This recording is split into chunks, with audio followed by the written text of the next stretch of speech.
Hi everyone, I've just finished 2 weeks of somatic therapy training in Singapore post-COVID and also have been treating clients the last week and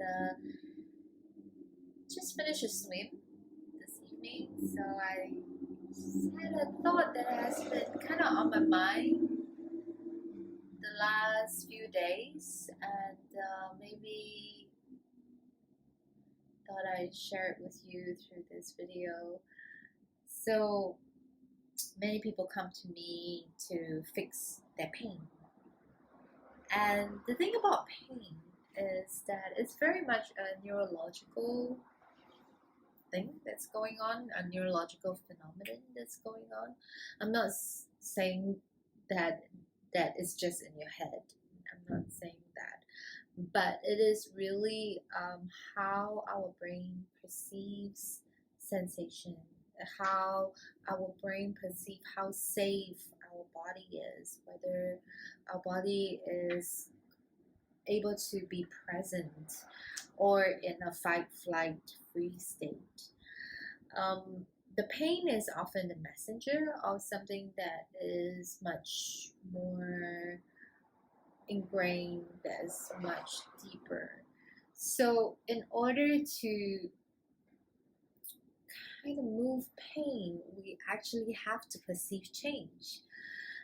So a big part of what I've been sharing with my students and clients is how do we perceive change?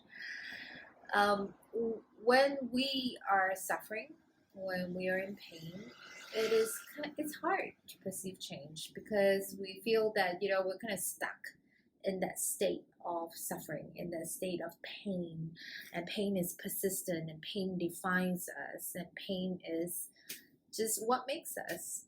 And then they come to the treatment table. Well, I don't work on the table; I work on the floor. But when I work with clients, and they, for example, my last client had a rotator cuff or frozen shoulder, rotator cuff tendonitis, and what I've been asking her to perceive, after like certain movements and certain releases, is to just check in again on range of motion, on ease, on the ability to move, and notice how each time it might be different. Something might have changed. Maybe the breath is opened up, maybe there is more range, maybe there is more ease in the movement, the triggers are not so apparent. And I think this is hard for people because people generally they come for therapy and just go like, what, fix me. I don't want to suffer. Just fix me. And I often have to communicate that that's not what I do. My job is not a fixer. Although I can help you move from pain to healing, but it is a two-way street. You have to work with me because if you are not going to put in the work of perceiving change, then pain is not going to move because all you're looking for is binary, is pain and no pain. Pain, no pain. So I don't have magic, I don't have superpowers to go from like, okay, I'm going to fix you and you're going to have pain now, and then I'm going to do my magic, you're not going to have pain anymore. So unfortunately, this is not what I do.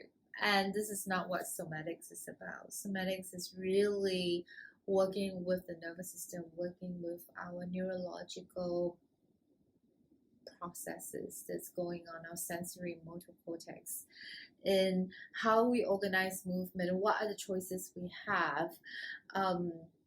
Can we go around pain? Can we go around the suffering? Can we recognize the patterns and change patterns? And so very often, and in my own healing journey, in my own pain processes that I've had suffer from a number of injuries in my life. And what I find will really work is to actually journal my sensations.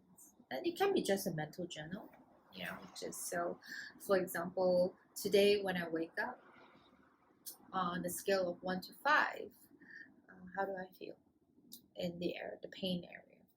And then maybe as I move through the day, just noticing how does that area feel again, and give it another rating. And same with, as I work with my clients, I always get them to come back to a baseline and check what has changed, what has shifted. And this way, the brain can actually reorganize, relearn. And so it knows that it doesn't have to stay in a state of pain. It doesn't have to stay in this stuck state, this stuckness, this rigidity. And that there are options, there are ways in which that sensations come and go. In Buddhism, it's called impermanence or anicca. And so we are really embodying this state of flux. So we don't have to hold on to it. We don't have to hold on to that pain. We don't have to hold on to the storyline. We can create other choices, other stories, and widen our perception, and receive information, and receive feedback, and create new pathways. So that's often how healing begins. Often how our body goes like, hey, we can heal, we can change, and we can do it together. So just a little snippet on pain that I like to share. I hope you enjoy this. Please let me know if you have any questions. Check in with you again.